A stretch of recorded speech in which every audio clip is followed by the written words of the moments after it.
Bonjour à tous. Écoutez, très heureux de vous retrouver de nouveau ce mardi.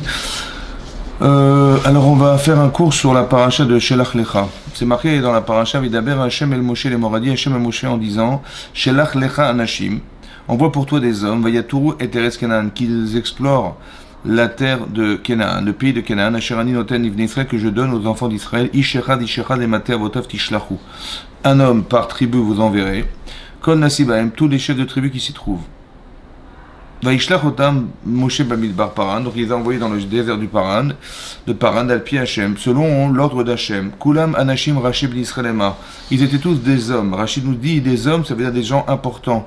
Rachib l'Israël, qui était à la tête des enfants d'Israël, ils étaient. Emma. Vele Shemotam, on nous cite les noms. Et ensuite, on nous dit que Moshe il aura ordonné d'aller explorer la terre, de savoir de quoi est faite la terre, de quels sont les habitants, où sont cachés les personnes qui s'y trouvent, la force de l'armée. Et donc c'est marqué que donc ils sont partis, ils sont partis. Et c'est marqué qu'ils ont rapporté donc une grappe de raisin, ils ont rapporté une grenade et une figue. Vayashuvu mito, alors je saute au pasuk kafé.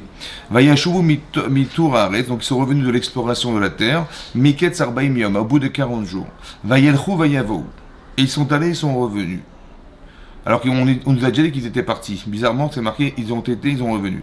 El Moshe ben Aaron, donc en direction de Moshe et de Aaron, El Kol Adad ben Israël, devant toute l'assemblée des enfants d'Israël, El Midbar Paran, qui se trouvait dans le désert de Paran, Kadesha. Vayashuvu otam davar. Et donc ils ont répondu à quelque chose. Et Kol Aeda Yerum et Priaretz, et ils ont vu, Vayerum, et ils ont montré donc le fruit de la terre qui s'y trouvait, qui était une énorme grappe. Vaïsaproulo, Vayomru Banu à Aretz Asher Shelachtenu, que donc on a été dans le pays où tu nous as envoyé. Vegam Zavat Chalav Udvaché aussi, c'est un pays où coule le lait et le miel. Vezé Piria, voici son fruit. Donc ils ont montré un fruit magnifique, extraordinairement grand, pesant, puisqu'ils étaient 8 à le porter. FS, mais tout ça c'est nul. Qui est Azaam, car le peuple est puissant. Ayeshevarek qui se trouve habitant en Israël. Veharim, Betsorot, Gedolot, Meod, et donc ils vivent dans des villes fortifiées, énormément fortifiées. Vegam Yelene Anak, et même les enfants des Anakim, c'était des géants, Raïnoucha, on l'a vu là-bas. Amalek, Yoshev, Bereske, Anegev, et donc le peuple d'Amalek se trouve installé là-bas. Dans le sud, Veachidi, et Yevussi, Vehaimori, Yoshev, Vahar. Par contre, les Chiti, les Yevussi et Amorimori, c'est ce peuple-là, eux, ils sont installés sur des montagnes. Avec Akenaani, et le Kenani, Yoshev Alayam, au bord de la mer, Valia d'Ayarden, Veyaas, Kalev, et donc sur ce va faire taire, Kalev est à Ham, le peuple qui se plaint, El Moshe, Vayomer Allah, allez, montez, nous montrons, Vayarachnu Ota, et nous l'irriterons, Ki Yachol Nuchala, puisque nous pourrons la vaincre. Ça veut dire, on nous a décrit, on nous a dépeint un peuple incapable de pouvoir se battre contre eux, et effectivement des géants, etc. Donc et là il dit non, c'est faux, tout ça c'est faux, c'est nul. Ouais, en fait on va pouvoir gagner. Ve'anashim asher alu imo amru, et sur ceux, les gens qui sont montés là-bas, on dit lo nuchala lot et ta'am ki chazak ou mimenu. En fait on ne pourra pas monter aussi haut dans ce peuple-là parce qu'il est plus fort que nous. Voilà ce qu'ils ont dit. Donc ils ont réussi à dissuader Israël de rentrer en Israël en prétextant qu'on ne pourra jamais les vaincre, c'est pas possible de les vaincre. Vayitsu di Bataharetz, et donc ils ont dit du mal de la terre, Asher Taorota qu'ils avaient exploré, El Ben Israël est mort, Aretz Asher Avardou Bala Turota Eretz Ochet Yoshvea. Ils ont dit, pire encore, ils ont dit que c'est une terre qui consommait ses habitants, puisque les gens mouraient tous les jours, on les enterrait tous les jours. Ils se sont dit, mais qu'est-ce qu'on a à faire dans un pays aussi dramatique où les gens meurent en grand nombre. Vekol Amasher Ainu Betocha Anshemidot. Et le peuple qu'on a vu là-bas sont des gens qui sont des géants, des gens qui ont des mesures extraordinairement grandes. Les Gam Reinu, Shamet Anephilim, des Anak, Minan Nephilim. Donc on a vu aussi des Nephilim. Les Nephilim c'était aussi des géants. Les enfants de Anak. Ouais, Vani, Benenu, Karagev, on était à leur jeu comme des sauterelles. Kivechen Ainu Benem. Et ainsi on était à leur jeu. Ça veut dire, imaginez-vous la proportion, la sauterelle et la personne. Voilà, c'était la proportion du gigantisme de ces gens-là. Vatissa et Aïda Veitno et Kolam, donc on levait la voix tout le peuple, Vaïfkou Ambalaïlahaou, et ils ont pleuré ce soir-là. Et cette nuit-là, c'était la nuit de Tisha B'Av, la fameuse nuit de Tisha B'Av. Oui, donc on est quelques mois après le Corban Pessah qu'on avait dû approcher, ouais, puisqu'on est la deuxième année, donc on aurait dû passer 1 an et quelques mois normalement dans le désert, et à la suite de ça, on serait rentré en Israël, et c'était fini, voilà, on avait conclu ce qu'avait promis Hachem à Abraham, et là, tout à coup, il y a eu comment dire, une expérience dramatique qui se déroule là devant nous, et qui fait que, voilà, ils ont tous pleuré. Vaïlonu al Moshe, ils se sont plaints auprès de Moshe, Aaron et auprès d'Aaron, et Kol Ben Israël et tous les enfants d'Israël, ils leur ont dit, Kol Aïda Lou Matnou, si on avait pu mourir, Meretz Misrem en pays d'Égypte, au Bamidbar ou dans le désert Azé, Lou Matnou, si on avait pu mourir. Lama Hachem Evi Otanu al Haaretz Azot, pourquoi Hachem nous amène vers ce pays-là, Linpol Bacherev, pour tomber sous le glaive, Nachenu Vetapenu, nos femmes et nos enfants, You la base, ils vont être pris en captivité, Alotov Lanou Shuv Israël, il aurait été préférable que nous retournions en Égypte. Vayombru ish al-Achiv, et ainsi a dit à chacun à son prochain, Nita Roche, remontons, Venashuva Mitzrayma, et retournons en Misraïm, en Égypte. Donc ils ont eu peur de ce qu'il allait leur arriver, ils auraient préféré retourner en Égypte. Vaïpol Moshe et Aaron al Penem, et donc Moshe et Aaron tombent sur leur face, Lifne Kolaka, la date Ben Israël, devant toute l'assemblée des enfants d'Israël. Vaïoshua Binoun et Kalev Benifune, et Yoshua Binoun et Kalev Benifune qui faisaient partie des explorateurs, Minatorim et Ares, Karou, Bigdem, ils ont carrément eux déchiré leurs vêtements de deuil. Vaïombrou, El Koladat Ben Israël, ils ont dit à toute l'assemblée d'Israël, les morts, en leur disant, Ares Asher Avanu Balatur Ota Eretz Tova Ares Meod Meod. Ils ont dit, mais la tour qu'on a explorée, elle est bonne, elle est très très bonne, elle est excellente. Im Chafetz Banu Hashem, si Hashem nous désire, Veve Otanu al Haaretz Azot, et qu'il nous amène vers ce pays-là, Venatna Alanu Haaretz, Hacheri Zavat Vache, qui est un pays où coule le lait et le miel. Ach Bashem Altimrodu, et donc contre Hashem, seulement contre Hashem, ne vous rebellez pas. Ve'altem altiraou et ta'am haaretz, et ne craignez pas le peuple qui se trouve sur cette terre, qu'il achmenuhem, c'est notre pain, sar silam me alehem, Hashem itanu altiraoum, et donc Hashem est avec nous, ne craignez rien. Vayomru kol haeda, l'irgom otam, et toute l'assemblée a voulu carrément les lapider, bavani par des pierres, ou gvod Hashem ira be'ol moed, el kom Israël, donc Hashem apparaît à ce moment-là dans le Ol Moed. Donc on voit que ils ont eu une épreuve un peu spéciale, très spéciale. Oui, parce qu'on était en fait à la limite de ce qu'on devait atteindre, c'est-à-dire arriver en Israël, rentrer en Israël, c'était l'objectif qui était prévu au départ, c'est ça, qu'avait promis Hachem Avram. On arrive là au seuil de la terre d'Israël, et là on voit qu'il y a un Yetzara incroyable qui va se révéler. Oui, maintenant, ce qui est très intéressant, première chose qu'on voit ici déjà, c'est que dès l'instant où on approche de quelque chose de très important dans sa vie, il va y avoir forcément quelque chose qui va être un obstacle. Oui, mais c'est pas pour nous déranger, c'est pour mériter en fait ce qu'on nous projette de devenir. Premier enseignement que je tire d'ici, c'est que on a pris les meilleurs, on a pris les gens des tzadiki, mais tout à coup il y a un souci de réalisation de soi qui va se faire là. Donc ça veut dire qu'à un moment donné, on va arriver à une forme de seuil dans sa vie, ouais, où on va entre guillemets nous mettre à l'épreuve. C'est une manière de l'expliquer, mais c'est de dire que il faut qu'on atteigne quelque chose. Voilà. Et là, il faut savoir d'avance qu'il y aura une difficulté. Ça sera dur. Ça va, parce qu'on doit atteindre quelque chose. On doit se battre pour l'atteindre. Se battre pour l'atteindre, ça veut dire il faut s'affirmer. Il faut mettre toutes les énergies qu'on a en nous pour devenir la personne qu'on espère qu'on atteigne. Donc c'est pas un choix qu'on va subir, c'est un choix qu'on va décider. C'est pour ça que je vous dis ici que l'Israël est très fort. Oui. Qu'est-ce qui pouvait empêcher l'Israël de rentrer si ce n'était une réalité monstrueuse? Mais pourquoi Hachem il a envoyé des gens pareils en Israël? Pourquoi il a fait qu'il y ait Amalek qui se trouve là-bas, le peuple d'Amalek, les peuples très puissants, fortifiés, dans des villes fortifiées sur des montagnes? Parce que la difficulté, elle est proportionnelle en fait. Ça veut dire que ce que je vois ici, ce que je constate, c'est que plus on est grand en spiritualité, et plus l'épreuve est grande. Ça veut dire, et plus l'épreuve est grande, ça veut dire qu'est-ce qui pouvait empêcher l'Israël de rentrer en Israël si ce n'était cette réalité-là présente qui était des gens qui mesuraient des kilomètres de haut, ouais. Parce que si on était à leurs yeux comme des sauterelles, ça veut dire qu'ils étaient, vous imaginez la proportion, une sauterelle et un être vivant, c'est énorme. Et donc en fait on était vraiment comme des sauterelles. Ils ont dit tiens, on a vu des êtres vivants comme des sauterelles. Et c'est vrai qu'on était comme des sauterelles à leurs yeux, quoi. Ils se sont cachés à un moment donné dans une grotte. Et ils se sont rendus compte que c'est une peau de grenade. Ils croyaient que c'était une grotte. Vous imaginez le côté monstrueux des choses qui s'y trouvaient. Et donc ils ont dit, quand ils ont amené la grappe, ils ont dit, mais regardez, c'est des gens qui mangent ça. Et ils ont été 8 à porter une grappe qui pesait quelques tonnes. Et ils regardez, imaginez-vous les gens qui les mangent. C'est énorme. Et donc en fait, ils ont... après, ce qu'il faut comprendre, c'est quelles étaient leurs intentions. Vous voyez, qu'est-ce que la Torah voulait nous apprendre par là? Vous voyez, qu'est-ce que c'était que le choix que Moshe Rabbeinu devait faire? Pourquoi Hachem il a envoyé des gens pareils qui avaient été normalement choisis sur le tas et tout à coup ils se sont retournés contre Akadosh Baruch Hu en prétextant qu'on ne pouvait pas rentrer en Israël. Alors bien sûr qu'on parle de gens, des géants, des gens qui étaient des grandes sadikim, donc il faut faire attention à ce qu'on va dire. Nous l'intérêt c'est pas de, on n'est pas dans la critique, on est simplement essayer de comprendre qu'est-ce que nous on peut tirer comme leçon de tout ça, quoi. Nous personnellement. Alors je reprends le texte. Voilà, reprends le texte que je vous ai lu, c'est marqué au début de la paracha de Shelach Lecha. Vaïdaber Hashem el Moshe Lemor, a dit Hashem à Moshe est mort en disant Shelach Lecha Anashim. Oui, Hashem dit Shelach Lecha Anashim. C'est quoi Lecha? Envoie pour toi des hommes. Bah, évidemment, envoie pour toi des hommes. Envoie des hommes. Ça veut dire quoi? Envoie pour toi des hommes. Alors Rachid nous explique envoie pour toi Lecha Rachid et Ledar Techa. Ça veut dire selon ton opinion, selon ce que tu penses. Le da'at, c'est la capacité mentale qu'on a de faire des choix. Oui, à la différence que Moshe c'est un prophète. Donc, en fait, quand il fait des choix, il a cette tête prophétique qui lui fait dire ce qu'il doit faire dans la vie. Ça va? Il demande à Hachem de l'aide, et là, à ce moment-là, Hachem lui envoie une prophétie qui lui permet de savoir à peu près ce qu'il doit faire ou ce qu'il doit décider. Mais là, on voit qu'il est privé de cette prophétie. Les datecha, ça veut dire que à un moment donné, tu dois choisir. C'est toi qui choisis, c'est toi qui décides.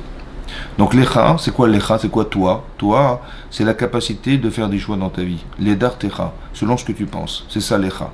Nous, on a vu aussi dans la paracha de Lech Lecha, qu'Hachem un jour a dit à Abraham, lorsqu'il avait 75 ans, il lui a dit Lech Lecha, pars pour toi, Me'artsecha de ton pays, Memolatecha, l'endroit où tu es né, il vit à Ur-Kasdim, Mibet Avicha, de la maison de tes parents, et déplace-toi vers un pays que je te montrerai sans lui dire où il devait aller. Mais Lech Lecha, pars pour toi. On retrouve le Lecha qui se retrouve ici, le Lecha qui veut dire toi, ouais, pour toi. Là-bas on le retrouve aussi, mais là-bas Rashi donne une autre explication. Rashi nous dit Lech Lecha, pars pour toi dans ton intérêt personnel, les Anaatra, ça veut dire dans ton intérêt personnel, et aussi les Tovatra pour ton bien. Ça veut dire que il faut que tu partes quelque part et que ce soit bon pour toi et bien pour toi. Bon pour toi, que physiquement tu te plais à être là-bas. C'est ça le bon, physiquement. Et bien pour toi, c'est que tu sens que tu vas réussir, on va dire la volonté que tu as de devenir quelqu'un va se trouver là-bas. Il y a deux choses à comprendre. Il y a la volonté d'être et le désir d'être. C'est pas pareil. D'accord? La volonté d'être, c'est une volonté qui vient de la neshama, la volonté. Le désir, c'est ce que va filtrer le corps. Comment on va filtrer la volonté? La volonté, c'est large. Je veux réussir ma vie. Maintenant, qu'est-ce que je désire faire pour réussir ma vie? Vous voyez, c'est que ma volonté est filtrée par mon corps. Vous voyez, quelles sont mes capacités physiques, quelles sont mes qualités humaines, etc. Donc, après, en fonction de ça, je vais voir ce que je désire. Vous voyez? Mais en fait, au départ, ça part par une volonté. La volonté se traduit en désir et le désir en action. Mais Hachem lui dit, il faut les deux. Il faut que tu aies plaisir à te retrouver là où je t'envoie. Et il faut que tu saches qu'il est mieux pour toi d'être là-bas. Il est bon pour toi d'être là-bas que d'être ici. Ici, tu n'auras pas d'enfants, là-bas, tu auras des enfants. Etc., etc. Tu deviendras Avraham là-bas. Ici, tu ne pourras jamais devenir Avraham. Donc tu vas changer, tu vas avoir une amplitude beaucoup plus large de ta personnalité là-bas qu'ici. Ça veut dire qu'il va y avoir un changement. Donc c'est bien pour toi et c'est bon pour toi. Vous voyez, c'est ce que lui dit Rashi. C'est ce que dit Rashi, qu'explique Rashi en fait dans la paracha de Lech Lecha. Mais pourquoi Rashi nous dit là-bas que Lecha, toi, c'est la composition de ces deux éléments qui sont le corps et la neshama, d'accord? Et là il nous dit les dartecha selon ce que tu penses. Pourquoi il n'a pas donné la même définition? Vous voyez? En fait, j'ai pensé que en fait c'est pareil. C'est-à-dire que c'est quoi? Qu'est-ce que tu vas penser? Oui, tu vas faire un tri. Tu vas faire un choix entre on va dire le plaisir que tu as de faire et ce que tu vas devenir. Vous voyez, c'est comme des fois dans la vie, on doit faire des choix qui sont des choix douloureux. On doit faire des choix qui sont qui sont plaisants mais qui demandent des efforts. Oui. Et on se pose la question de savoir est-ce qu'on va le faire ou pas. On y va pas, qu'est-ce qu'on fait? Je dis, c'est une mitzvah, vas-y, ouais. Tu vois, mais bon, ça va me coûter, je sais pas si je vais réussir, combien d'efforts je vais devoir fournir pour accéder à la mitzvah, etc., etc. Oui. Mais pourquoi tu réfléchis? Vas-y, ouais. En fait, c'est pas ma neshama qui a un problème, c'est mon corps qui a un problème. C'est pas forcément plaisant. Je doute de la réussite de ce que je vais avoir. Je sais pas si j'aurai du plaisir à le faire. Vous avez compris? Je ne sais pas combien il va falloir fournir d'efforts pour l'obtenir. Je doute et j'ai l'angoisse de savoir que ça va pouvoir échouer. Ça va? Mais ça, c'est corporel, ça. Ça veut dire que s'il y a quelque chose qui nous freine, c'est qu'il n'y a pas d'ana'a, il n'y a pas forcément de plaisir. Oui. Parce qu'il faut faire des efforts, parce qu'il faut retenir, parce qu'il faut apprendre, parce que je ne sais pas quoi. Oui. Et donc je vais décider en fonction des deux paramètres qui sont le plaisir et le bien. Le bon et le bien. C'est ça. C'est ça décider en fait. C'est ça réfléchir. C'est mettre en balance le plaisir, le plaisir, on peut le dire même le bonheur. Oui, c'est comme quelqu'un, il veut se marier, après il dit ouais mais d'accord, mais après ça m'engage, et est-ce que c'est la vraie femme que c'est vraiment mon épouse, est-ce que combien on aura d'enfants, comment est-ce que je vais réussir à être un bon mari, une vraie femme pour mon mari, je sais pas, on se pose des questions, ouais. Mais pourquoi tu dis ça? Parce que ça remet toute ma vie en cause. J'ai compris, mais ça y est, il faut que tu construises ton foyer. Voilà. Donc j'ai un prototype de volonté qui s'exprime devant moi, mais derrière, est-ce que je serai en mesure de le faire? Je ne sais pas. Vous avez compris? Et donc c'est comme ça qu'on décide. Je vais faire des études, longues, courtes. Je vais faire des longues études en espérant avoir un grand diplôme, ou bien je vais faire de l'alternance pour avoir mon diplôme très rapidement et rentrer au monde du travail. Mais c'est ton désir. Hein. Est-ce que tu es bosseuse, tu es bosseur? Est-ce que tu es un intellectuel? Tu n'es pas forcément un intellectuel. Est-ce que tu aimes réfléchir? Est-ce que tu aimes lire? Est-ce que tu aimes accumuler des connaissances? Et elle veut dire non, non, c'est trop, il y a trop. J'ai vu, j'étais à la bibliothèque, j'ai vu tous les bouquins, j'ai dit laisse tomber, c'est trop. Mais en vérité, c'est pas un problème. C'est pas un problème spirituel, hein, c'est un problème physique. Ça veut dire que je me sens pas la capacité d'absorber autant de connaissances. J'y arriverai pas, ça me donne pas envie, quoi. Vous avez compris? Ou j'y crois pas. Vous avez compris? J'ai pas confiance en moi. Et c'est ça que ça veut dire. Ça veut dire que l'écha, c'est ça. En fait, le l'écha, c'est quoi toi? Réfléchir, de décider, c'est de mettre en balance les deux choses qui sont la volonté, le désir, pardon, et le bien. C'est ça. C'est ça que dit Rashi. L'écha, c'est ça l'écha. Et je continue Rashi. Rashi nous dit, Shelach l'écha, envoie pour toi. Ça veut dire selon ce que tu penses. Ouais. Ani, eni, metzave, l'écha. Hachem dit, je ne t'ordonne pas de les envoyer. Voilà, je ne t'ordonne pas de le faire. C'est comme tu penses, ouais. Im tirtse shelach, si tu désires, envoie-les. Vous avez vu? Si tu veux, tu désires, si tu penses que c'est nécessaire, c'est bien pour toi, fais-le. Selon ce que tu désires, voilà. Im tirtse shelach, si tu veux, fais-le. Envoie. Les fiches chez Baou Israël, Vamro, Nishlecha, Anashim, Efanenu. Parce qu'en fait, qu'est-ce qui se passe? On verra plus tard que les Bnei Israël, dans Sefer Dvarim, les Bnei Israël vont venir voir Moshe Rabbeinu en prétextant qu'il fallait absolument envoyer des explorateurs, des espions en Israël. Ouais, il leur a dit rassemblez-vous vers moi, comme ça il leur a dit Moshe.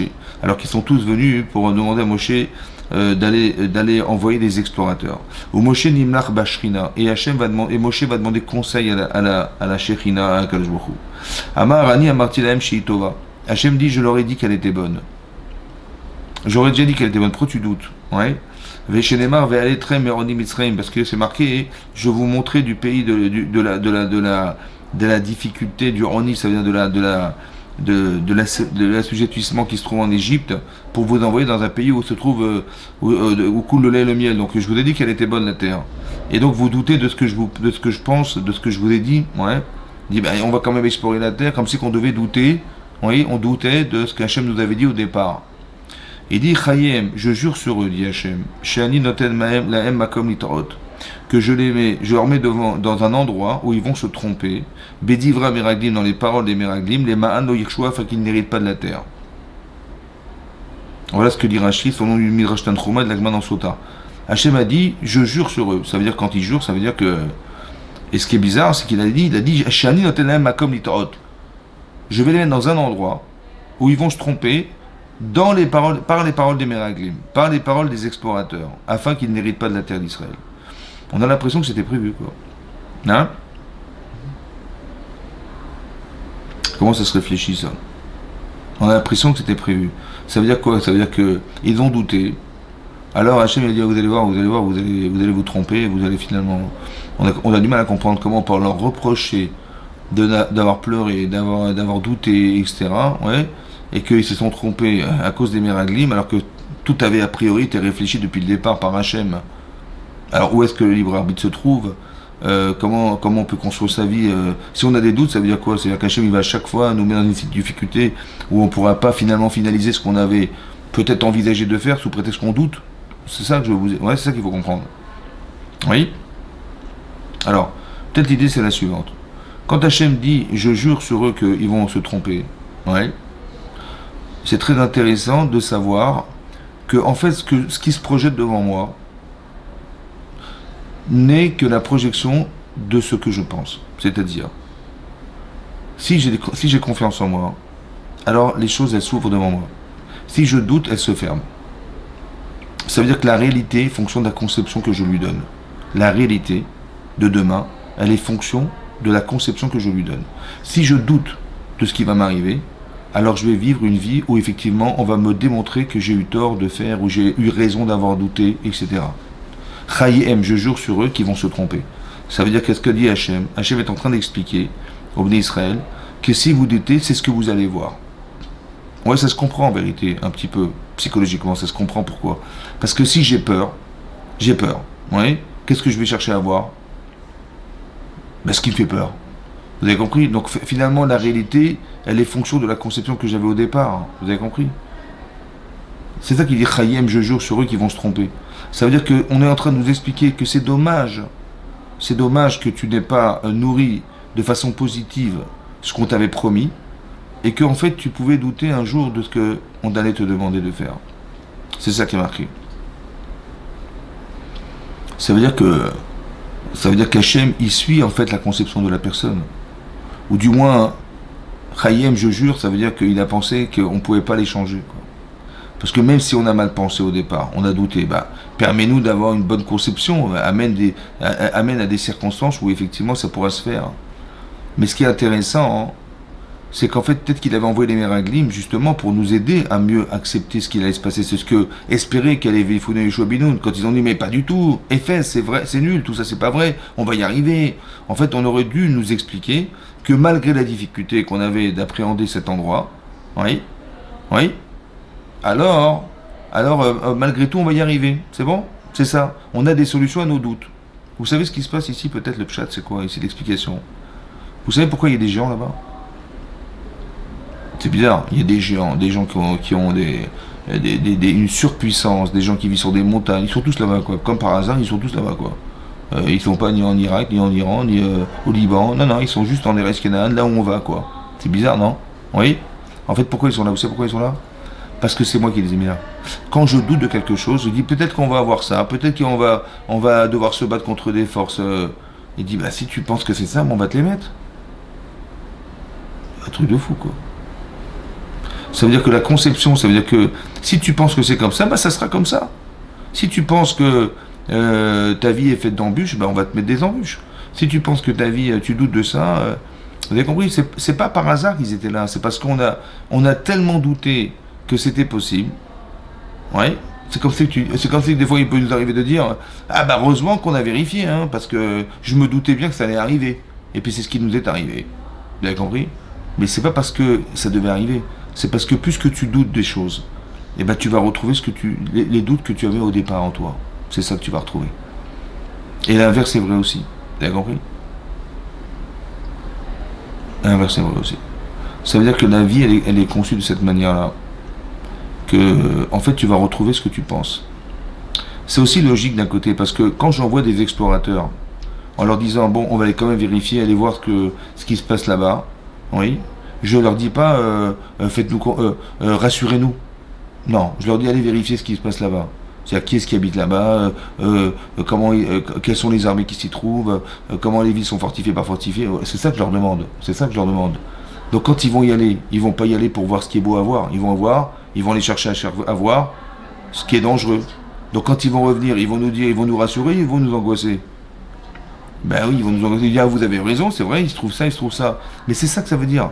Quand je dis, je jure que vous allez vous tromper dans les paroles des Meraglim, mais c'est normal. Parce que quand tu donnes t'envoies un message où tu démontres que tu as peur, ouais, on va te dire, tu as eu raison d'avoir peur. C'est vrai, on a vérifié, qu'est-ce qui pourrait te faire peur? Il y avait ça. Je vais te décrire ce qui te faisait peur. Oui, tu avais raison, c'est ça que j'ai vu là-bas. Mais évidemment que c'est comme ça. Évidemment que c'est comme ça. Donc, Chayem, je jure que vous allez vous tromper dans les paroles des Meraglim. Évidemment, si tu fais peur aux gens, les gens ils vont te dire ce qui te fait peur. Même si c'est les plus grandes sédikim, mais c'est les plus grands machins. Parce que tu démontres par le fait que tu envoies des gens que tu es fragile.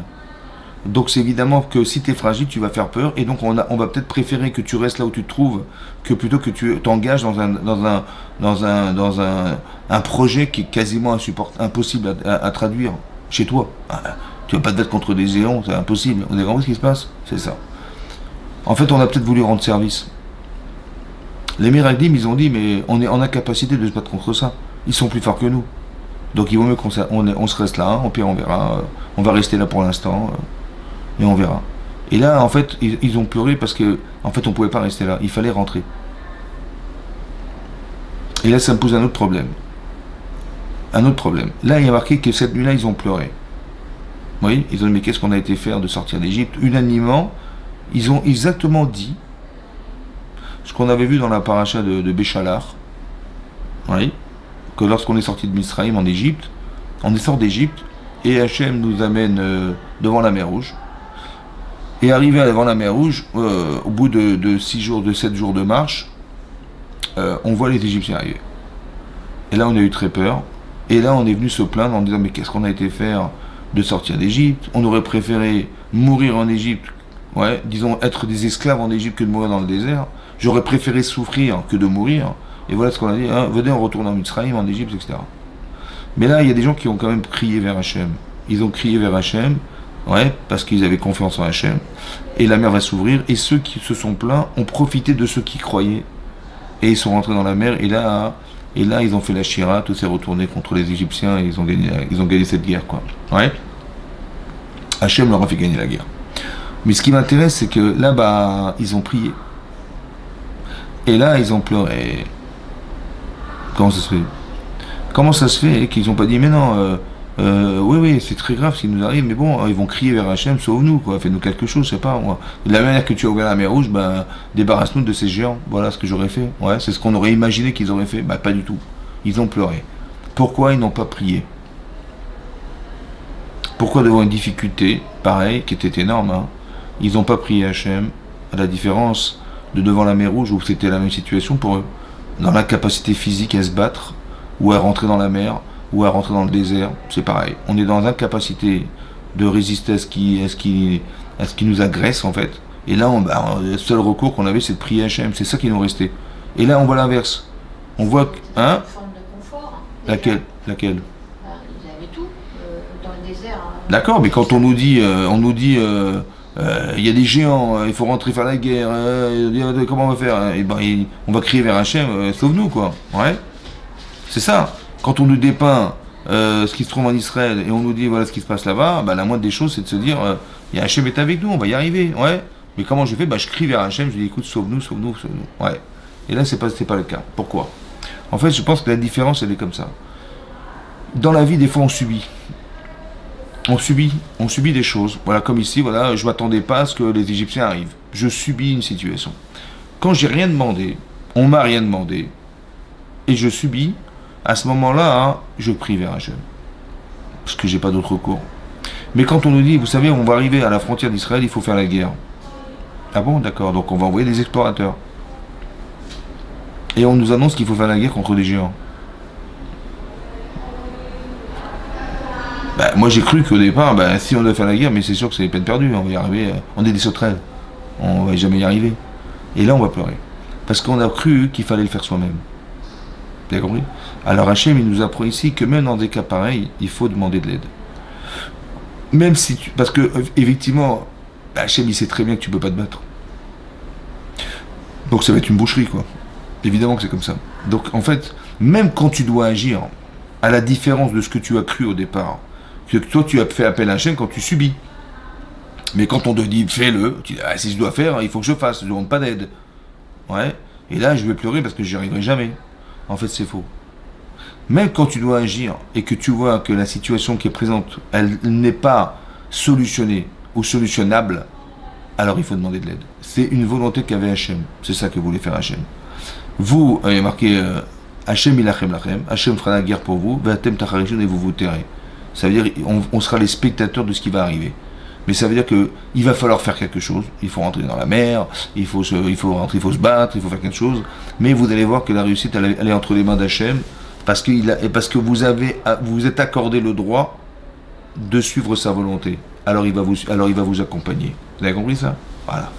Mais ça, c'est vrai aussi dans le cadre de l'action. C'est-à-dire, il faut faire quelque chose. On nous a demandé d'agir. Même dans ce cas-là, il faut demander de l'aide, parce que tu vois bien que Physiquement, ça n'a pas de sens, il n'y a pas de solution possible. Alors ça veut dire qu'il faut demander de l'aide quand même, quand même. C'est ça qu'on apprend ici. Quelle était l'erreur des Meraglim? C'est intéressant. Alors, c'est marqué dans la paracha. Au début, Rachid nous amène comme ça. Dans la paracha, c'est marqué Hachem a dit Shelach lecha anashim. Oui. Le premier verset, c'est celui-là. Hachem demande à Moshe d'envoyer des explorateurs. Rachid nous explique Lama nispera parachat Meraglim et parachat Miriam. En fait, pourquoi cette paracha-là, ce texte de Torah, il est juxtaposé à la paracha qui précède, qui est la paracha de Baalotera. Là-bas, on nous dit que Myriam, elle a fait de la médisance sur son frère. Elle a voulu bien faire. Oui. Et quand bien même, elle a fait une erreur. Elle a dit du mal de son frère. Pourquoi on nous a juxtaposé ces deux parachiotes? Oui. Ça veut dire la paracha qui traite d'un problème relationnel entre Moshe et sa sœur, Myriam. Oui, et Aaron.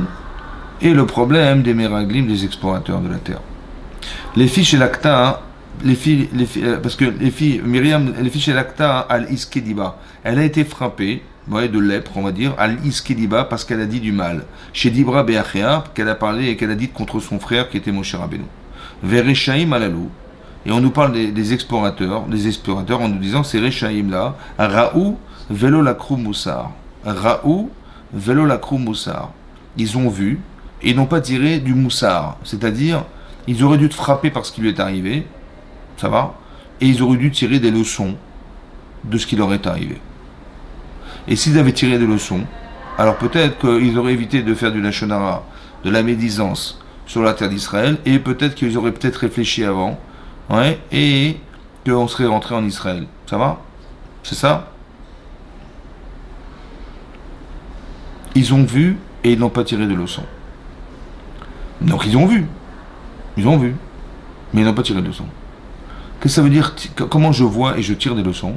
Et qu'est-ce que veut dire voir et ne pas tirer de leçons? Bah si on voit, on voit. Hein, genre, voilà, j'ai vu une femme, voilà, Myriam, elle a fait du lachon hara sur son frère. D'accord? Mais bon, elle a voulu bien faire, la pauvre. Elle a vu que Tzipora, elle se plaint, Tzipora, que son mari s'est séparé d'elle. Depuis quand? Bah depuis le jour du Matan Torah. Moi, depuis le 6 Sivan, lorsqu'Hachem a dit, avant, préparez-vous, vous allez recevoir la Torah, séparez-vous de vos femmes pendant 3 jours. Ils se sont séparés de leurs femmes pendant 3 jours. Et après qu'il y a eu Matan Torah, il leur a dit, retournez là Olechem dans vos tentes. Par contre, Moshe, il est resté avec Hachem. Donc depuis ce jour-là, elle est séparée de son mari. Et donc elle se plaint. Ouais, elle se plaint auprès de Myriam en lui disant écoute, Moshe est séparé de moi. Il dit bah quand on est prophète, on se sépare de sa femme. Alors elle a dit mais je comprends pas, sépare de sa femme. Arbe Moshe dit ben Hachem. Quoi, Hachem il parle qu'à Moshe Rabbeinu, mais il nous parle aussi à nous. Il dit je comprends pas. Et donc elle trouve bizarre qu'un Moshe sous prétexte d'être prophète, il se sépare de sa femme alors que elle est prophétesse, son frère aussi Aaron est prophète, et on ne lui a jamais demandé de se séparer de son mari ou de sa femme. Et donc elle va essayer de sauver son couple, en fait. C'est ça qu'elle a fait. Bien qu'elle ait pensé pour le bien, hein, oui, mais elle a mal agi en disant du mal. On va dire en disant du mal, en pensant mal. Et qu'est-ce que va dire Hachem à Moshe, qu'est-ce que va dire Hachem à Myriam et à son frère Aaron? Il dit, Madoua lo yiritem les daber. Madoua lo yiritem les daber. Pourquoi vous n'avez pas eu peur de dire? Peur de dire. Ça veut dire que vous auriez dû avoir de la Yirat Shamaim avant de décider. C'est vrai que c'était bien intentionné, mais la Yirat Shamaim, la crainte d'Hachem, elle aurait dû faire que, ou la crainte de ce que tu penses. C'est quoi la crainte de ce que tu penses? Bah, c'est d'à côté, si tu pensais à l'origine que tu étais en mesure, comme ton frère, d'être prophétesse, c'est vrai. Mais est-ce que vous avez le même niveau de prophétie qui justifie ton attitude? Bah, si vous étiez identiques, ouais, j'aurais compris. Tu dis, bah, de la même manière que moi, je suis prophétesse, mon frère aussi. Moi, on m'a pas demandé de me séparer de mon mari. Je vois pas pourquoi on demanderait à Moshe de se séparer de sa femme. Si tu étais au même niveau, j'aurais compris. Mais vous n'êtes pas au même niveau. Parce que lui, je lui parle en direct. Ça veut dire que même en pleine journée, on discute ensemble. Vous voyez, comme c'est marqué, on a vu la semaine dernière, que quand les gens qui portaient des ossements de Yosef, par exemple, ils sont rendus impurs, ils ont trouvé anormal qu'on les ait privés d'apporter le korban de Pessah, le sacrifice de Pessah. Et qu'est-ce qui s'est passé? Ah ben, Rachid dit, écoutez, je ne sais pas quoi vous dire, j'ai pas de réponse à ça, je vais demander à Hachem. Et Rachid nous dit que quand il voulait parler, quoi, pas en sommeil, à n'importe quel moment de la journée, extraordinaire, Moshe Rabbeinu, il parlait quand il voulait parler avec Hachem. C'était un privilège, mais c'était spécial. pour vous dire il était différent. Il dit, mais si Moshe est différent, pourquoi tu n'as pas eu peur de te dire, mais s'il est différent, peut-être que c'est différent pour lui. Si on est pareil, je comprends. Mais s'il est différent, peut-être que lui, particulièrement, c'est spécial. Et donc, il doit rester avec Hachem. Nous, non, mais lui, peut-être oui, peut-être, dans le doute. Ouais. Ou bien tu vas l'interroger, ou tu dis, bah tiens, c'est bizarre, tu t'es séparé de sa femme. Elle n'a pas été interrogée, Moshe Rabbeinu. Ouais. Elle a dit, mais qu'est-ce qu'il a été faire? Arbe Moshe Diber Hachem, c'est-à-dire, elle a critiqué, en fait, son frère. Ouais. C'est ça, le Lashon Hara. Ça, c'est une chose. Donc, si vous étiez au même niveau, j'aurais compris, dit Hachem, mais vous n'êtes pas au même niveau. Donc, peut-être cette différence aurait dû te permettre de te dire, peut-être, j'aurais eu peur de dire, ça veut dire, s'il est différent de moi, peut-être qu'il lui a demandé à Hachem de se séparer de sa femme, je ne sais pas. Ou alors, de façon logique, Be'avdi Be'Moshe, comment vous avez osé dire contre mon serviteur Moshe? Mon serviteur, c'est Moshe, et Moshe, mon serviteur. Pourquoi mon serviteur Moshe? Comme ça demande Rashi. Alors, en fait, c'est quoi la différence? C'est comme ça. Si tu pensais que Moshe s'était trompé, il a eu tort de se séparer de sa femme, il a eu tort. Maintenant, s'il est en faute, est-ce que j'aurais dû continuer à parler avec Moshe Rabbeinu, moi Hachem? Non. Or, je parle avec lui, donc, il n'est pas en faute. Donc, donc, ce que tu as cru était faux. Pourquoi tu n'as pas cru que tu t'étais trompé? Parce que je continue à lui parler. Or, si tu penses que tu as eu raison de penser que Moshe a eu tort de séparer de sa femme, c'est qu'Hachem il a eu tort de lui parler. Vous avez compris? Donc là, on est plus dans la logique. Et ça aurait dû t'interpeller, ça. Madoua, pourquoi tu n'as pas eu peur de dire? Vous avez compris? Voilà. Une, parce que vous n'êtes pas au même niveau. Et deux, oui. Donc on voit que c'est subtil, en fait. Vous avez compris? Le Lashon Hara, c'est subtil. Tirer du moussard, tirer des enseignements de ce que je vois, c'est de me dire, j'ai toujours deux façons de penser quand je vois quelque chose. Imaginez-vous, ben voilà, Myriam a fait le Lashon Hara. Oui. Bon. Je me dis, mais comment elle a osé quand même? C'est quand même Moshe Rabbeinu, quand même. Ça se fait pas. En plus, c'est son frère. C'est honteux, quoi. Ouais. J'ai une façon de voir comme ça. Et j'ai elle a eu combien de temps elle est restée la tsarat, la lèpre, combien de temps, combien? Une semaine. Une semaine. Mais moi, je lui ai donné 3-4 mois. Bah, attendez, ça se fait pas du tout ce qu'elle a fait là. Comment elle a osé parler de son frère, Moshe Rabbeinu, de la Torah, elle a fait sortir d'Égypte. Vous avez compris? Voilà. En fait, j'ai jugé, j'ai condamné, mais j'ai pas tiré de leçon. J'ai vu ça, j'ai dit, purée, Marion, vraiment, c'est audacieux de la Myriam, là, comment ça se fait pas ce qu'elle a fait, vous avez compris? En fait, je juge et je condamne. Mais qu'est-ce que je tire comme leçon? Zéro. À part le fait que je l'aurais condamné, moi. Mais je tire pas de leçon de ça. Tirer de leçon, c'est de dire, bon, quand même, Myriam, c'est une tzadékette, quand même. C'est une femme intelligente, c'est une prophétesse, elle est sur Moshe Rabbeinu, et c'est quand même grâce à elle qu'il est là, je veux dire, elle l'a sauvé dans le Nil, elle a prophétisé qu'il allait être le sauveur d'Israël, elle a réconcilié ses parents, et grâce à elle, Moshe est né, je veux dire, c'est quand même pas... Oui. Bon, elle est tombée dans un panneau quand même, hein, c'est pas évident, hein. Ouais, c'est vrai ou pas? Donc ça veut dire que c'est... Oh là, c'est subtil de la Lashon Hara. Il faut que je fasse attention, parce que si déjà elle, qui est une grande tzadékette, elle est tombée dans le panneau, alors il faut qu'on fasse attention, ça va? Je tire des leçons.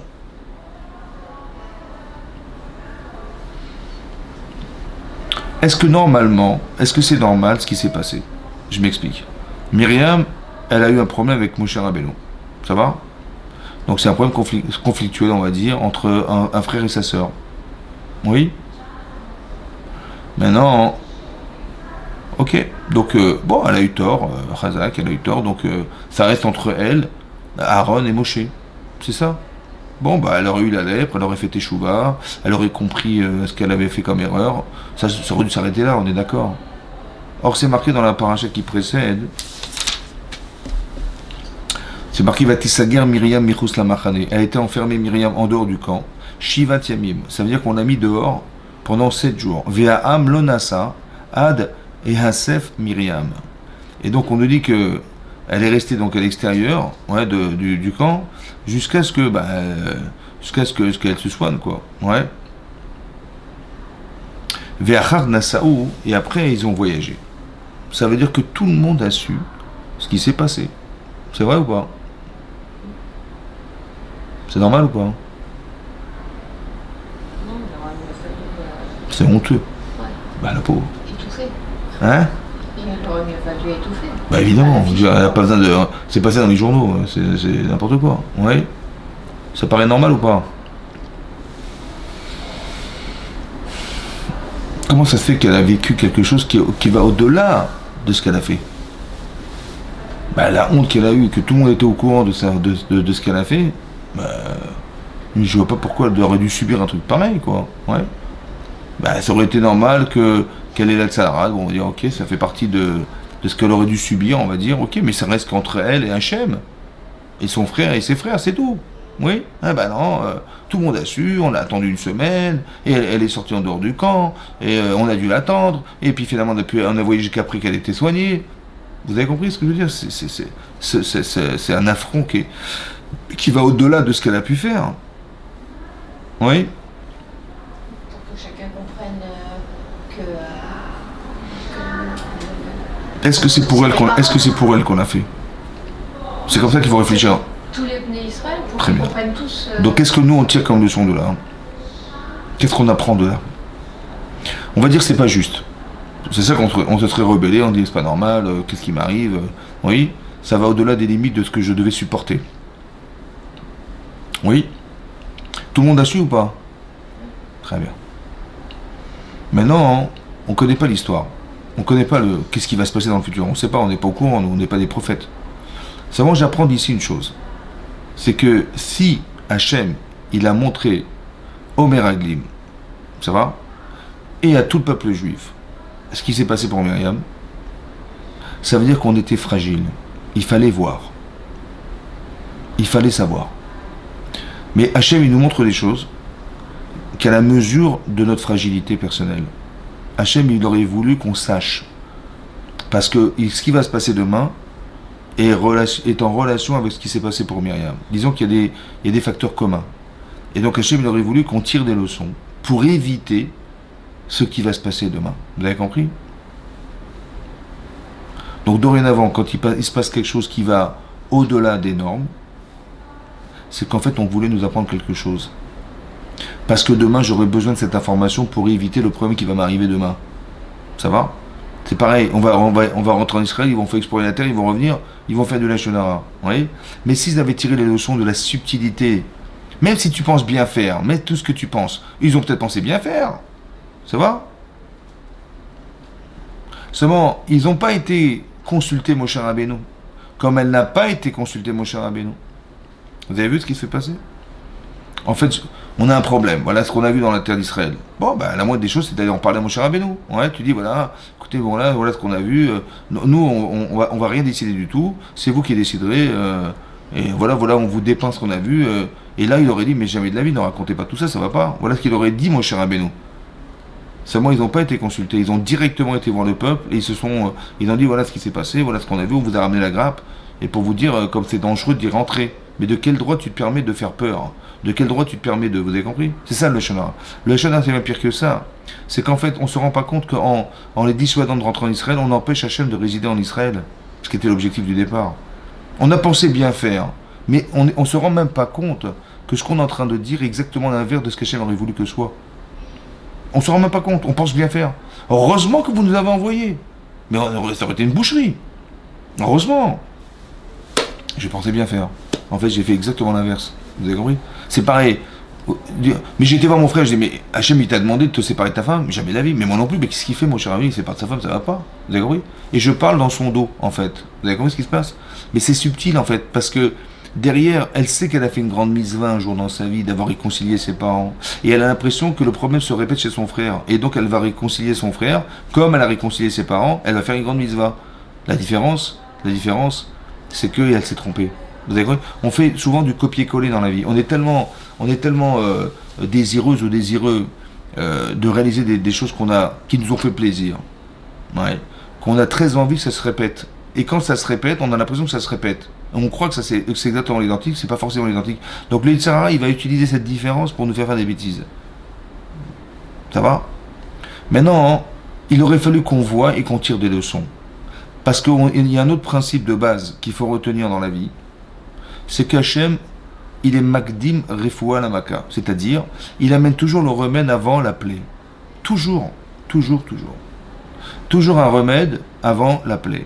Ça veut dire qu'il va y avoir un problème, mais Hachem, il a tout prévu pour qu'on ait les outils pour se battre contre ce qui va nous arriver. C'est comme ça. Donc, quand Myriam, elle a fait du Lachon Hara, etc., et que ça a été su par tout le monde, normalement, il aurait fallu qu'il y ait au moins une personne qui dise aux Meraglim, aux explorateurs, écoutez, là, ça va pas du tout. Pardon, comment ça va pas? Mais rappelez-vous Myriam. Au moins un, il va dire ça. Or, qui c'est qui a dit ça? Personne.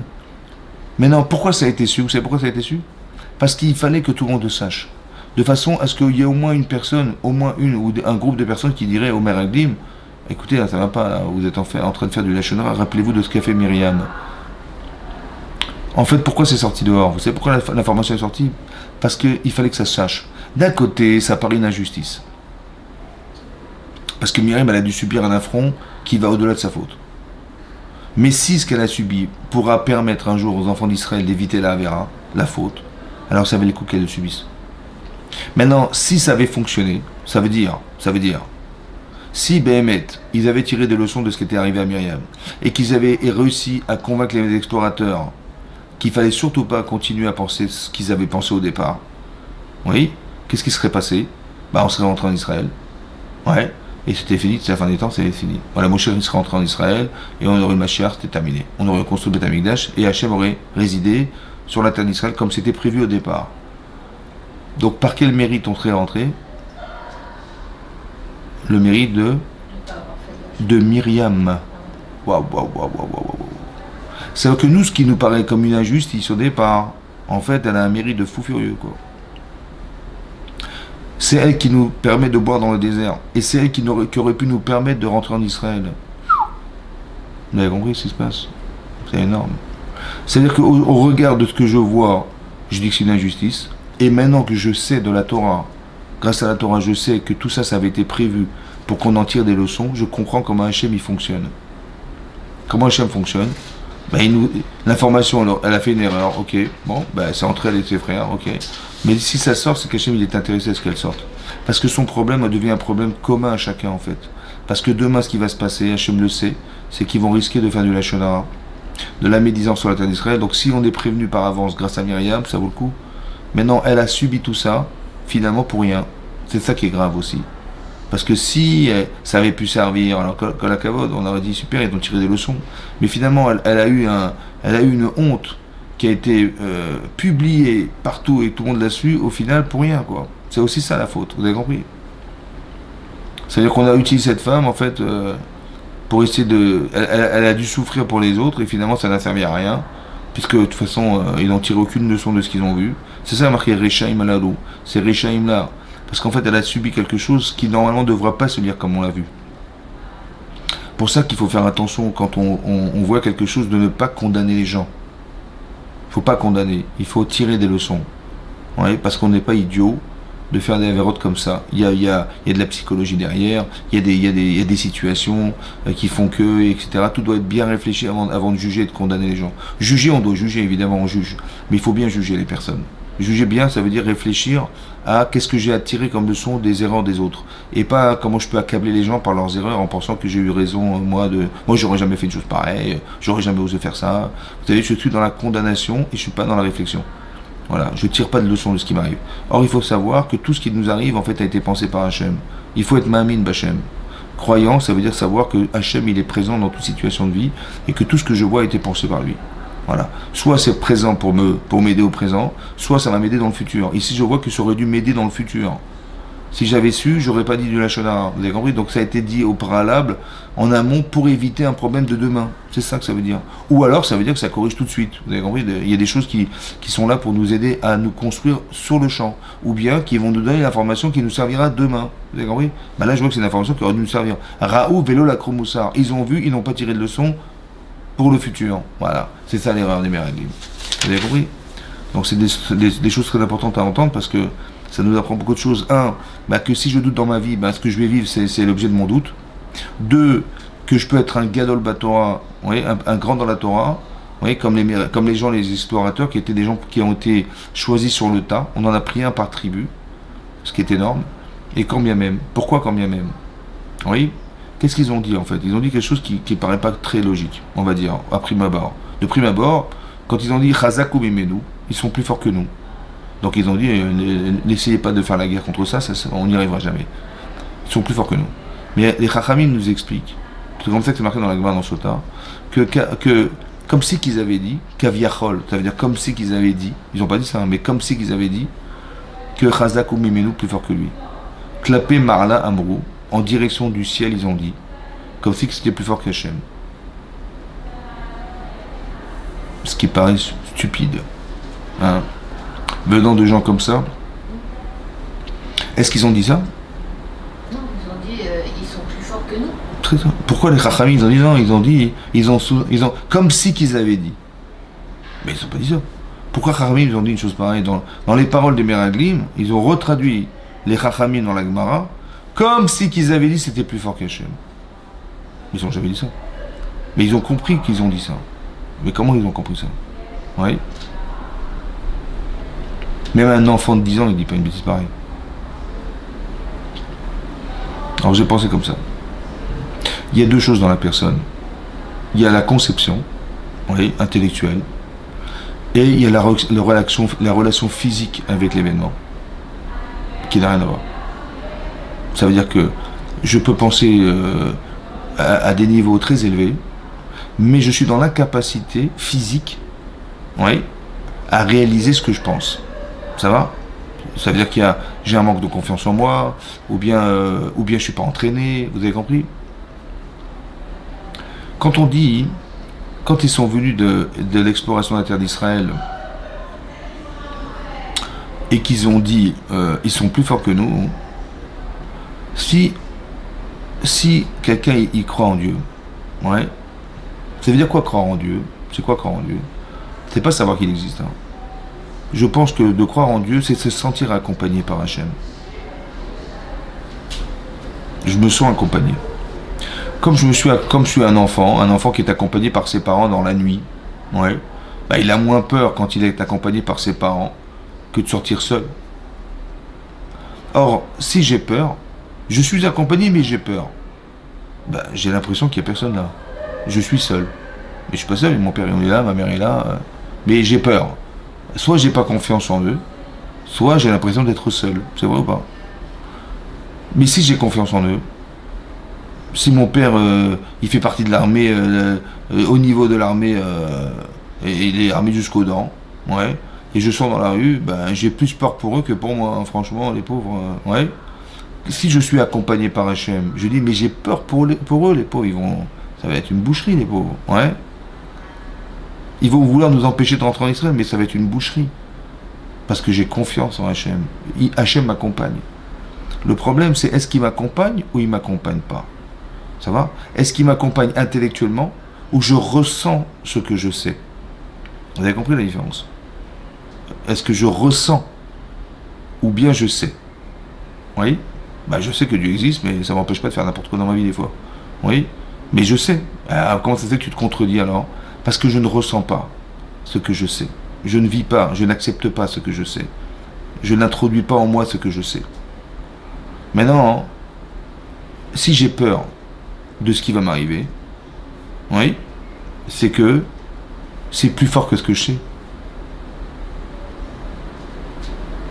Je sais qu'Hachem il est là. Ouais, je sais qu'il va, et je sais qu'il nous a sortis d'Égypte. Je sais qu'il nous a ouvert la mer Rouge. Je sais qu'il nous fait vivre dans le désert. Je sais. Mais ça reste qu'au niveau de la connaissance. Mais en fait, peut-être que je ne l'introduis pas. Je ne l'ai pas pris à charge. Mais non, si j'ai peur, c'est comme si que je disais que c'était plus fort que lui. Vous avez compris?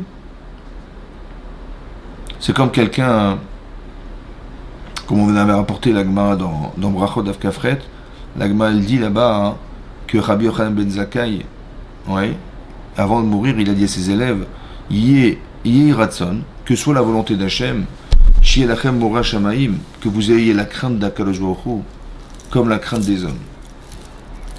D'Hachem comme les hommes. Ça veut dire, hein, on a plus peur des hommes, mais si vous arriviez à avoir la crainte d'Hachem là, comme des hommes, ah, c'est super.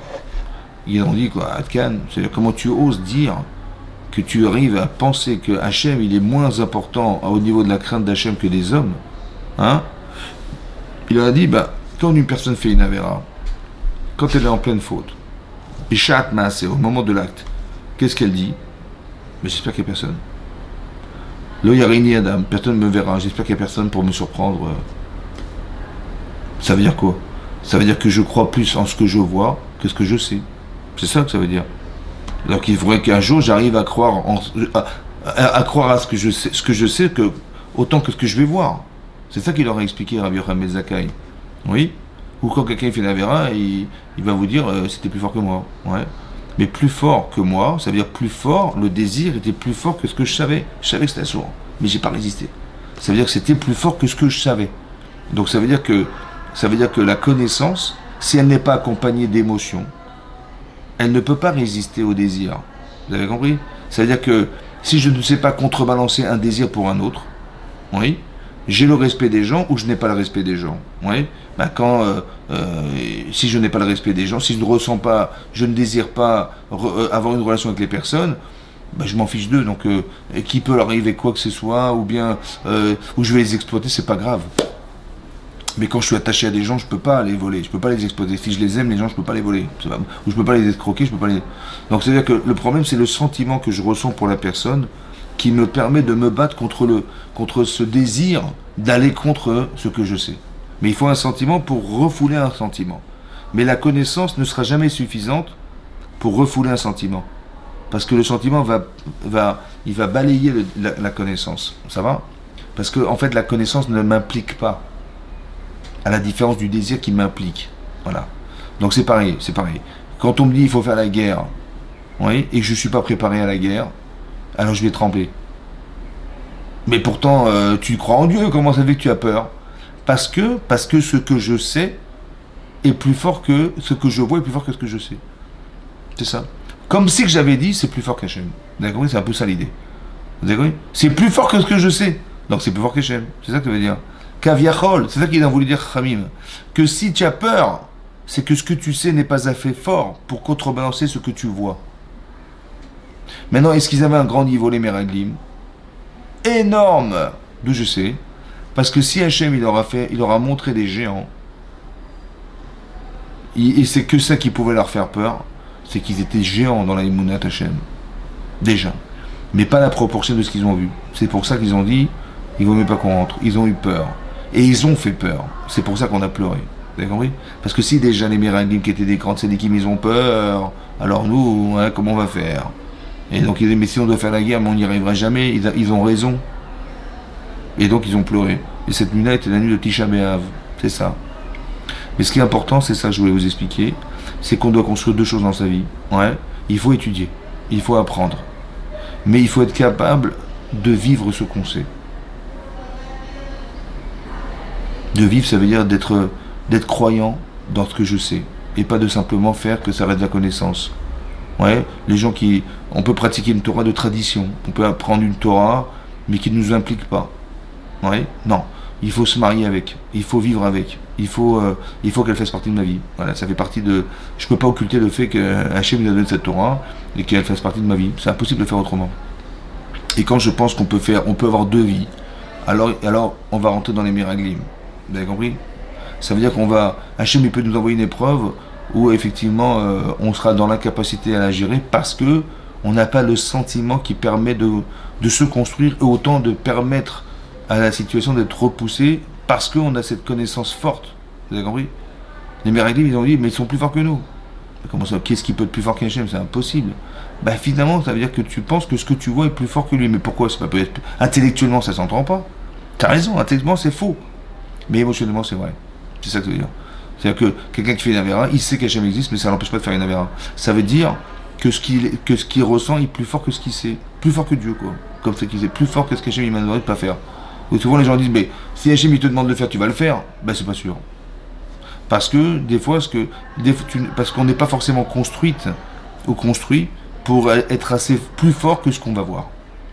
Vous avez compris? Il y a deux choses. Il y a travailler son caractère, son charisme, son courage, etc., qui n'a rien à voir avec la connaissance. C'est deux choses indépendantes. Deux choses indépendantes. Et c'est malheureux qu'on ne nous apprend pas à développer notre charisme. On nous apprend à connaître. Les gens, ils font des études, on fait des études, ouais, on fait des hautes études, et on sort de là, mais en fait, on n'est pas forcément, on n'a pas forcément le courage de se lancer. On n'a pas forcément la confiance en soi, oui, etc. Mais ça, c'est l'expérimentation qui va faire. Bon, il faut faire des études, mais après, il faut rentrer dans le monde du travail, dans le monde professionnel, etc. Puis après, l'expérience faisant, on a confiance en soi. Mais pourquoi on n'a pas fait ça avant? Pourquoi on ne doit pas développer notre charisme, notre capacité de résistance, et notre capacité de prendre la charge, d'avoir confiance en soi, indépendant, en parallèle à la connaissance? Voilà, tu apprends ton métier, tu apprends ça, mais en dehors de ça, oui, les gens qui réussissent, c'est encore de l'audace, les gens qui sont courageux, les gens qui osent, mais ça s'apprend pas à l'école, ça. Aucun rapport avec l'école. On peut être des grands philosophes, mais on va trembler devant une situation, et on va dire engage-toi. Vas-y, engage-toi, il faut faire la guerre, ils vont commencer à faire sur eux, quoi. Mais c'est parce que c'est un problème de charisme, un problème de midote, un problème de tout ça, vous avez compris? Donc il aurait fallu qu'en parallèle, on fasse un travail qui soit accompagnant pour développer sa personnalité qui n'a rien à voir avec la connaissance. Oui, c'est ça. Et c'est ça qu'il a manqué ici. Ils ont manqué de personnalité, en fait. Ils ont dit qu'ils sont plus forts que nous. On peut le traduire comme ça. Ça veut dire que si tu as de la personnalité, tu vas dire comme Khaled el Foudé, mais non, pas du tout, n'ayez pas peur, Hachem il va nous aider. Ça veut dire que vous voyez la différence, en fait. Ils ont vu la même chose, mais ils n'ont pas réagi de la même manière. C'est très intéressant. Autant que ils ont dit, c'est une terre au Khalet Yoshvea, une terre qui consomme ses habitants. Ils ont dit, mais on n'a rien à faire là-bas, quoi. C'est ça qu'ils ont dit, ouais. Là-bas dans Shota, Rachid le ramène ici. Il dit, mais Hachem, il dit, mais au lieu de dire, merci Hachem d'avoir fait qu'ils étaient en train d'enterrer des morts toute la journée, on a pu explorer la terre sans avoir été dérangé. Vous avez vu la façon de voir? Eh bien, la même image, je la retourne contre lui. Au lieu de dire merci Hachem qu'ils aient pu enterrer des morts, on a pu explorer la terre sans avoir été dérangé pendant 40 jours, ce qui est exceptionnel, hein? Grâce à Dieu, que merci Hachem d'avoir fait qu'ils étaient occupés. Ils enterraient des morts, c'est une occupation comme une autre. Non, ils ont dit, ils enterraient des morts. Il y a des gens qui meurent tous les jours. La même image, comment tu la traduis? Ça dépend ce que tu veux dire. Si tu cherches à dire du mal, tu vas dire du mal. Si tu cherches à trouver le bien, tu vas dire du bien. Mais tout dépend, au départ, de quelles étaient tes intentions du départ. Si tu cherches à penser bien, à voir du bien, tu vas dire merci Hachem d'avoir fait qu'ils enterraient des morts, ça nous a permis d'explorer la terre, merci Hachem. Et si tu cherches le mal, tu vas voir du mal. Tu verras du mal. Tu verras, tu te rends compte, cette terre, c'est quoi cette terre? Ils enterraient des gens tous les jours. Je sais pas ce qu'il y a, des virus, je sais pas ce qu'il y a. Vous avez compris la différence? La même image. Mais tout dépend du regard du départ. Ça qui est marqué, ici c'est marqué, on a dit, après qu'ils soient revenus, c'est marqué Vayelchou Vayavohu. Ils sont allés, ils sont revenus. Demande la Gemara, mais ils font déjà partie. Pourquoi nous dire qu'ils sont partis, ils sont revenus? Ils étaient déjà revenus. Ouais, ils revenaient. Rachid nous explique, c'est la Gemara dans Sota qui dit qu'ils sont revenus comme ils sont partis. Vous avez vu ce qu'ils ont dit quand ils sont revenus? Ils étaient déjà partis comme ils sont revenus. Vayelchou Vayavohu. Ça veut dire que tout se construit au départ. Comment tu pars, comment tu démarres ta vie, dans quel esprit tu réfléchis. Si tu as des peurs, tu verras des peurs. Si tu as des doutes, tu verras des doutes. Si tu as des machins, vous avez compris? Et si tu es confiant en toi, si tu es sûr de ton projet et tout ça, tu verras ce que tu penses. Mais on verra la même image, la même. Et une image qui va te faire peur et l'autre qui va te donner confiance. C'est incroyable, c'est la même. Tu verras, ils vont enterrer des morts, tu vas dire mais c'est quoi cette terre de fou là? Ils enterrent des morts tous les jours. Ou alors tu peux dire, on était venu pour explorer la terre, voilà, on n'a pas été dérangé. Vous avez compris? Tout dépend comment tu réfléchis au départ. Vayelchou Vayavohu. Comment tu penses ton truc au départ. Si tu penses bien, tu verras du bien. Si tu penses mal, tu verras du mal. On verra la même image, la même chose, l'un et l'autre, et l'un il va dire du mal, l'autre il va dire du bien. C'est incroyable. Parce que ça dépend du filtre du départ. Dans quel esprit tu pars? Bien compris?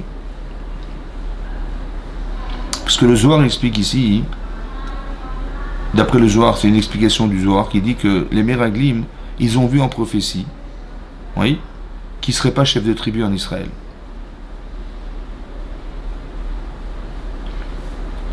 Alors qu'ils étaient chefs de tribu dans le désert. Et inconsciemment, ils ont dit du mal pour ne pas qu'on puisse sortir du désert et qu'ils puissent rester chefs de tribu là où ils se trouvent, à la différence de rentrer en Israël. Mais ça veut dire qu'inconsciemment, ils ont été piégés par leur prophétie. Inconsciente. Pourquoi? Parce qu'en fait, ils sont morts entre les deux. C'est pour ça qu'ils ne sont pas vus là-bas. Et ils ont cru, bah, parce qu'on va être des simples citoyens, on se voit pas là-bas, donc on est comme des simples citoyens en Israël, voilà. Alors qu'en fait, on a un statut particulier dans le désert. Pourquoi perdre ce statut pour se retrouver là-bas? Maintenant, on parle de grande sadikim, ça veut dire que c'est très très fin tout ça. Que des fois, le privilège qu'on a, il peut amener une forme d'orgueil. Et c'est marqué que la ga'ava, motzi et adam min haolam. L'orgueil, ça sort l'homme du monde. Ça veut dire qu'il est plus dans la réalité. Et voilà. Et ça, c'est un peu. Même à leur niveau. Ça veut dire qu'on fait attention à tout ça. Ouais, ça fait partie des midotes. Ouais. Qu'on peut dire n'importe quoi sous prétexte de kavod et de je sais pas quoi, de tahava et de plaisir et de machin. Et on peut transformer. En fait, l'esprit étant dirigé par le besoin et le désir, l'esprit étant dirigé par le désir, c'est possible qu'intellectuellement on déforme par désir.